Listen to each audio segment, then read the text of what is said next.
Hello दोस्तों, कैसे हैं आप लोग। उम्मीद करते हैं कि आप लोग अच्छे हैं। आइए हम बिना टाइम वेस्ट किए आज की क्लास स्टार्ट करते हैं। तो देखिए, आज हम पढ़ेंगे ह्यूमंस ब्रेन, मानव मस्तिष्क। देखिए, ये हम तंत्रिका तंत्र के केंद्रीय तंत्रिका तंत्र के भाग में आता है। दो भाग होते हैं, एक ब्रेन होता है और एक स्पाइनल कॉर्ड आता है। तो ब्रेन, देखिए एक ब्रेन ही है जो हमारे शरीर की पूरी इमोशन से लेकर हर एक क्रियाओं को नियंत्रित करता है। ब्रेन अगर नहीं रहता, एक्टिवेट काम नहीं करे तो कैसे सोचना समझना फिर शरीर की क्रियाओं को एक्टिव रखना, कुछ नहीं हो पाएगा। जैसे एक बार मतलब इमेजिन कर लीजिए, उदाहरण के लिए स्कूल में क्लास टीचर होता है। मान लीजिए पूरी क्लास टीचर होता है और उसे पूरी क्लास को संभालना होता है। तो उस क्लास में क्या क्या मतलब कौन बच्चा क्या कर रहा है, कौन बाहर जा रहा है, कौन अंदर आ रहा है, सब चीज़ वो कौन देखेगा? टीचर देखेगा।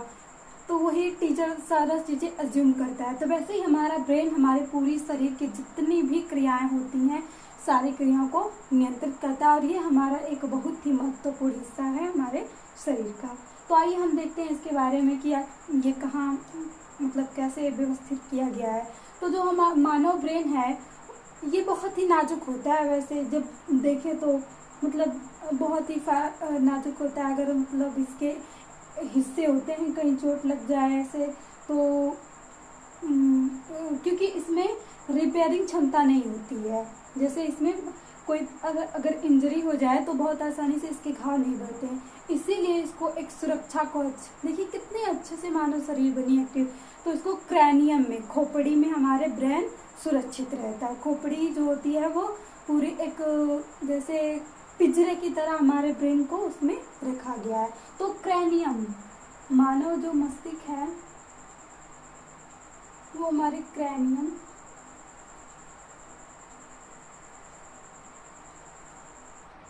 में होता है। और क्रैनियम में कुल 8 बोन होती हैं जो हमारे ब्रेन की रक्षा करती हैं। तो क्रैनियम का कार्य क्या करना होता है?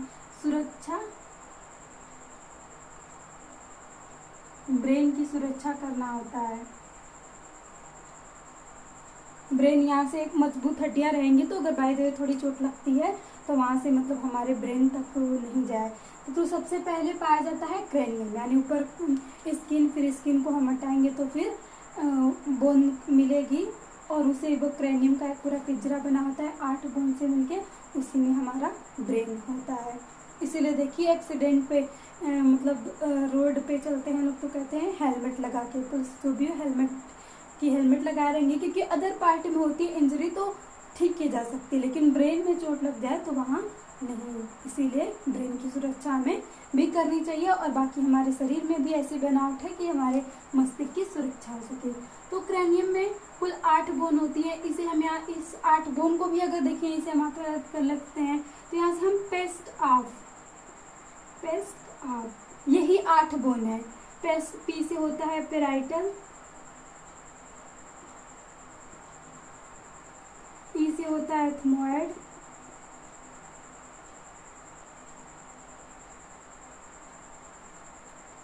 ए से होता है स्फिनोइड, टी से होता है टेम्पोरल, ओ से होता है ऑक्सीपिटल और एफ से होता है फ्रंटल। ये जो हमारे आगे की बोन है इसे हम बोलते हैं फ्रंटल बोन। ऑक्सीपिटल बोन पीछे की होती है, बाकी ये पेराइटल बोन जो ये हमारे 2 आगे के भाग होते हैं ये पेराइटल होती हैं। और कान के ऊपर दोनों कान होते हैं वो टेम्पोरल होती है। और स्फिनॉइड, जैसे हम स्फिनॉइड हेडफोन लगाते हैं वैसे ही आकार की एक बोन भी पाई जाती है स्फिनॉइड, जो एक कान से दूसरे कान की ओर घूम के रहती है। और टेम्पोरल, यहाँ से टेम्पोरल बोन तो हमने बताया कान के ऊपर पाई जाती है। तो पेराइटल की भी संख्या 2 होती है, एथमॉइड की संख्या 1 होती है, ये सीधे आँख के अंदर ऐसे पाई जाती है। फ्रंटल की भी संख्या 1, टेम्पोरल की संख्या 2, ऑक्सीपिटल की भी संख्या 1 और इसकी भी संख्या 1। तो ये 4 हो गया और 4 ये 4 8। तो ये हमारा क्रेनियम इन बोन से बना हुआ है और इसी बोन के पिंजरे में हमारा जो ब्रेन है वो सुरक्षित रहता है। अब हमने देखे आइडियो से, फिर इसके नीचे जैसे हम आते हैं बोन से नीचे, तो यहाँ पे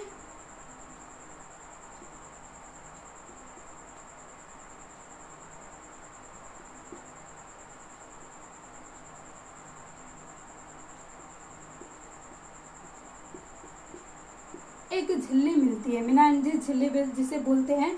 उसके बाद ये हमारे ब्रेन की सुरक्षा करती है। तो ये इनके कार्य हो गए हमारे ब्रेन की सुरक्षा करना। अब इनके हम बोन्स को पढ़ ले, बोन्स हटाएंगे तो मेनिंजेस मेम्ब्रेन मिलेगी, ये भी सुरक्षा का कार्य करती है।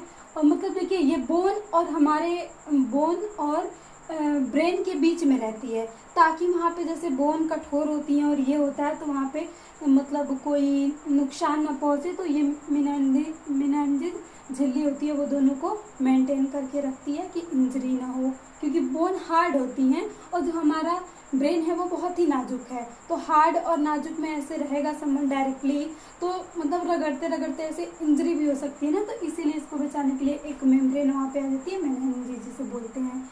और देखिए जो ह्यूमन, ये हो गई हमारे पूरा सुरक्षा का कार्य। अब हम आ जाते हैं ब्रेन पे। तो अब हम देखते हैं कि ब्रेन के कितने पार्ट होते हैं। तो ह्यूमन ब्रेन के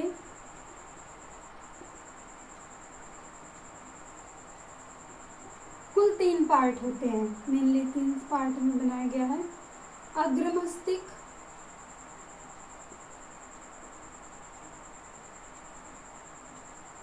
जिसे इंग्लिश में हम बोलते हैं फोर ब्रेन। फिर आता है मध्य मस्तिष्क,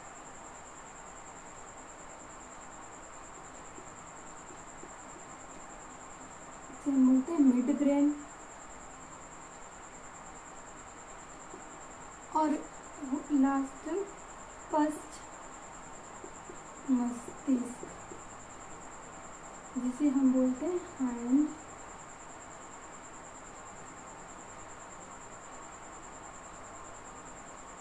ब्रेन। तो ये हमारे 3 ब्रेन के पार्ट होते हैं। अब देखिए इसमें जो बोन होती हैं, यहाँ से ये तो हमारे पार्ट हो गए। अब हम कुछ देख लेते हैं कि ह्यूमन ब्रेन का मतलब क्या क्या क्या। देखिए जो ह्यूमन ब्रेन का वेट होता है,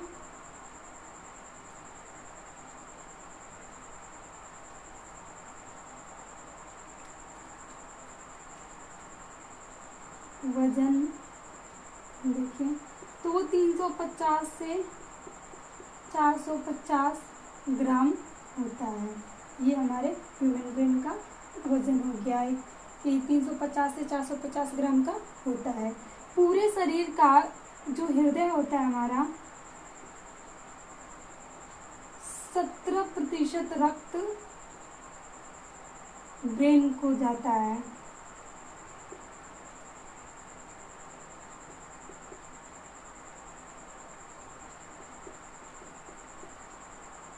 मस्तिष्क को हमारे पूरे शरीर में जो हृदय ब्लड पंप करता है, तो 100% मान लीजिए, तो 100% में से 17% हमारे ब्रेन को चाहिए। इसीलिए देखिए कभी कभी हमारे ब्रेन, अब हार्ट हमारा नीचे है ब्रेन ऊपर, तो इसमें मतलब फ्लो करने के लिए बहुत जोर लगाना पड़ता है हमारे हृदय को। तो इसीलिए हमें कभी कभी वो शीर्षासन योगा करना चाहिए, जिसके कारण हमारे ब्रेन को अधिक से अगर ब्लड की कमी होती है तो वो पूरी हो जाए।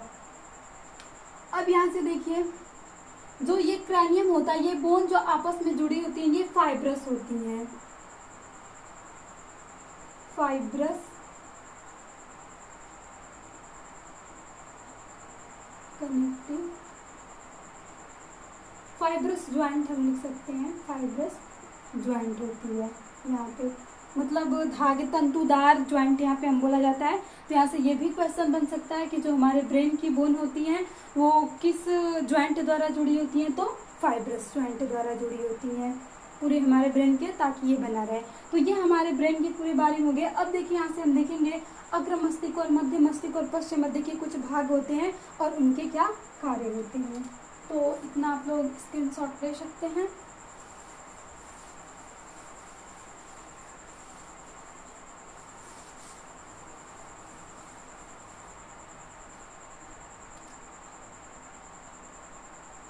पहला भाग देखा था यहाँ पे अग्रमस्तिष्क और ब्रेन। अब इसके भी 3 पार्ट होते हैं। यहाँ से सेरिब्रम,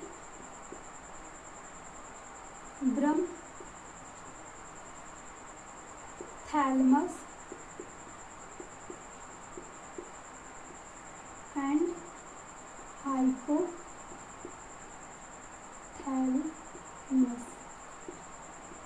ये हमारे 4 ब्रेन के पार्ट होते हैं। अब देखिए हमारे ब्रेन को ही तो कंट्रोल करना है सारा, और जो ब्रेन में होती हैं ये पूरा जो बना होता है ये तंत्रिका कोशिका होता है। इसमें तंत्रिका कोशिका लगभग 90% ये तंत्रिका कोशिका का बना होता है हमारा जो ब्रेन होता है। तो देखिए तंत्रिका कोशिका के पास सेंट्रोसोम नहीं होता है, सेंट्रोसोम नहीं पाया जाता है, और सेंट्रोसोम नहीं पाया जाएगा तो इसमें विभाजन की क्रिया नहीं होगी। इसीलिए हमारा जो ब्रेन होता है इसमें विभाजन की क्रिया नहीं होती। एक बार इंजरी हो जाती है तो वो भरती नहीं है। तो देखिए 90% भाग है कि सेंट्रोसोम होगा ही नहीं, तो यहाँ पे विभाजन की क्रिया होगी नहीं। तो यहाँ से तो हम ये भी कह सकते हैं कि यहाँ पे कैंसर भी नहीं होना चाहिए। जो कैंसर होता है वो अधिक कोशिका विभाजन की वजह से ही तो होता है। कुछ सेल अधिक कोशिका विभाजित हो जाती हैं तो वही ट्यूमर, और ट्यूमर से मतलब कैंसर का रूप ले लेती हैं। तो जब हम यहाँ कह रहे हैं कि तंत्रिका कोशिका से बना है पूरा ब्रेन हमारा, लेकिन इसीलिए 90% ये बना होता है। और कुछ भाग जो होते हैं वो न्यूरोग्लियल बने होते हैं, जैसे न्यूरॉन्स बोलते हैं ना तंत्रिका को। सबसे बड़ी जो तंत्रिका कोशिका होती है सबसे बड़ी सेल है हमारी बॉडी की। यहाँ से ये भी एक क्वेश्चन बन सकता है। और यहाँ से जो 10% होता है यो न्यूरोग्लियल से बना, न्यूरोग्लियल शेल से बना होता है, और इसमें न्यूट्रोसोम उपस्थित होते हैं जिसके कारण कुछ विभाजन होता है और चांसेस होते हैं कि ब्रेन कैंसर हो सकता है। लेकिन देखिए ब्रेन कैंसर तक बात ही नहीं पहुंचती है। यहाँ से पहले सेल डिवाइड करेंगे और ट्यूमर होगा, और ट्यूमर में ही फिर कहानी खत्म हो जाती है। क्योंकि यहाँ पे मतलब अगर जांच करते समय अगर मतलब थोड़ा सा बिलेट हुआ ट्यूमर से कैंसर तक पहुंचता ही नहीं है, फिर वो इंसान डेथ हो जाती है उसकी ट्यूमर की वजह से ही। तो ये हमारा पूरे ब्रेन के बारे में गया। अब देखिए ये हमने इसके पार्ट देखे हैं, पार्ट। तो यहाँ से सेरिब्रम, थैलमस और हाइपोथैलमस। तो सेरिब्रम सबसे बड़ा भाग ब्रेन का, सबसे बड़ा भाग है ये हमारे पूरे ब्रेन का। सबसे बड़ा जो भाग है वो सेरिब्रम का है। यहाँ से देखिए सेरिब्रम ये लिखा गया पूरा, ये जो भाग होता है सेरिब्रम का होता है। तो और फिर थैलमस और हाइपोथैलमस, ये 3 भाग होते हैं। तो सेरिब्रम ही हमारे सोचने का मतलब हम सोचने समझने की क्रिया बाकी सब यहीं पे स्टोर रहता है सेरिब्रम में ही। कुछ भी हम यादें जो भी हो, और यहीं से बहुत सारे मतलब हार्मोन्स, कई हार्मोन्स भी सिक्रेशन होते हैं। तो मेन कार्य, बहुत सारे कार्य हमारे सेरिब्रम में ही होते हैं। फिर देखिए थैलमस आता है। थैलमस ये हमारे बाहरी टेम्परेचर को रेगुलेट करता है,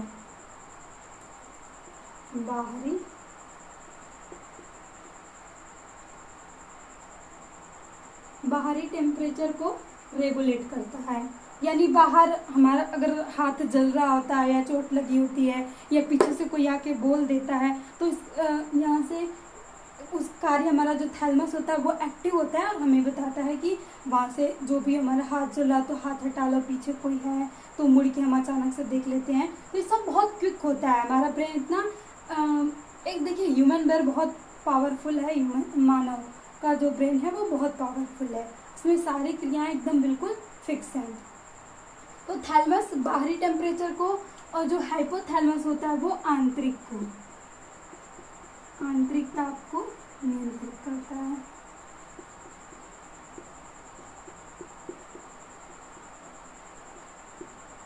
ये हमारे हो गए फोर ब्रेन के मतलब कार्य क्या क्या होते हैं। अब यहाँ से देखिए हम दूसरा देखते हैं midbrain. Midbrain cerebrum and आर्कुला। लेते हैं। जो सेरिब्रल होता है ये हमारे ब्रेन को स्पाइनल कॉर्ड से कनेक्ट करता है, स्पाइनल कॉर्ड से कनेक्ट करता है ब्रेन।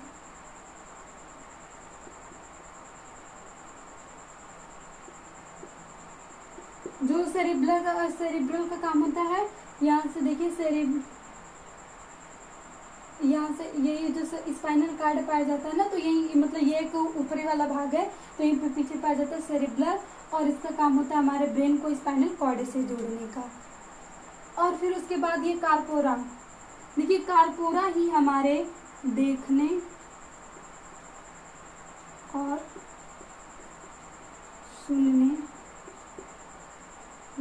सुनने का जो कार्य होता है वो किसका होता है, कार्पोरेरा का होता है। कि मतलब कोई मतलब हमारे देखना होता है किसी चीज़ को, तो हम किसका ब्रेन हमारा एक्टिव होता है।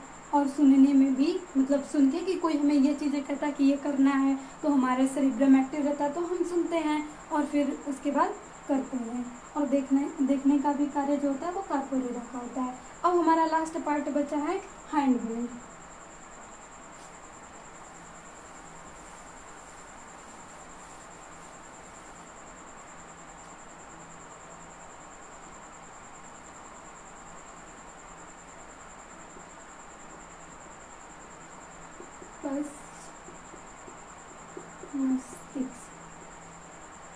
इसके भी हम दो भाग ले सकते हैं, एक होता है सेरिबेलम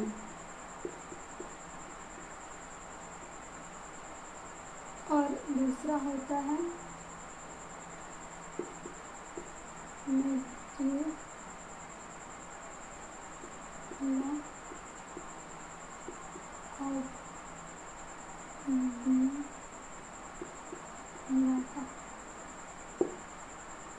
ये हमारे सेरिबेलम होता है और मेडुला ऑब्लोंगेटा। तो जो सेरिब्रम होता है ये दूसरा बड़ा भाग है। सबसे बड़ा भाग कौन सा था, सेरिब्रम, और जो दूसरा बड़ा भाग है वो सेरिबेलम है। सेरिब्रम का ही काम होता है बैलेंस करना। हम चलते हैं तो हमारे चलने को जो होता है कि हम चल रहे हैं, सीधे कहाँ से चलना है, किस रास्ते पे हम चल रहे हैं, तो उसका कार्य करता हमारे पूरे बॉडी को बैलेंस कौन करता है, सेरिबेलम का कार्य होता है कि बैलेंस करना। और ये जो मेडुला ऑब्लोंगेटा होता है ये हमारे शरीर में जितनी भी पाचन क्रिया, श्वसन क्रिया,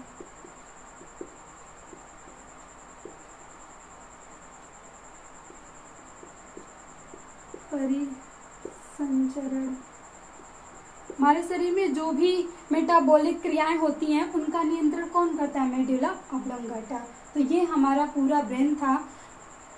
सेरिबेलम जो दूसरा बड़ा भाग होता है बैलेंस का कार्य करना होता है कि देखिए हमें मतलब कैसे चलना है। हमें जब छोटे बच्चे होते थे संभल के ऐसे चलते हैं अपने, तब वो ब्रेन को मतलब एक प्रैक्टिस, देखिए इस पे हम अगर प्रैक्टिस करते हैं धीरे धीरे, अब ये थोड़ी ना कि छोटा सा बच्चा रहता है तुरंत दौड़ने लगता है, वो पहले घुटनों पे चलेगा, फिर धीरे धीरे खड़ा होगा बैलेंस करके कि एक बैलेंस बनाए रखिए। देखिए हमारे ब्रेन में ही बैलेंस बनाने की होती है कि मतलब कहीं हम गिर न जाएं, चोट न लग जाए, तो इन सबों का नियंत्रण कौन करता है, सेरिबेलम का कार्य होता है।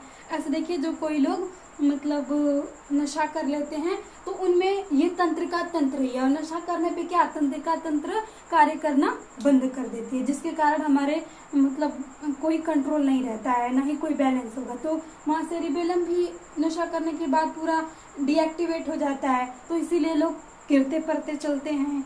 और मान लीजिए कार वार चलाते हैं, इसीलिए कहा जाता है कि नशा करके कार नहीं मतलब वाहन नहीं चलाना चाहिए, क्योंकि उस समय हमारा थैलेमस बैलेंस करने जिसका कार्य होता है वो कार्य ही नहीं करेगा, तो हम बैलेंस नहीं बना पाएंगे।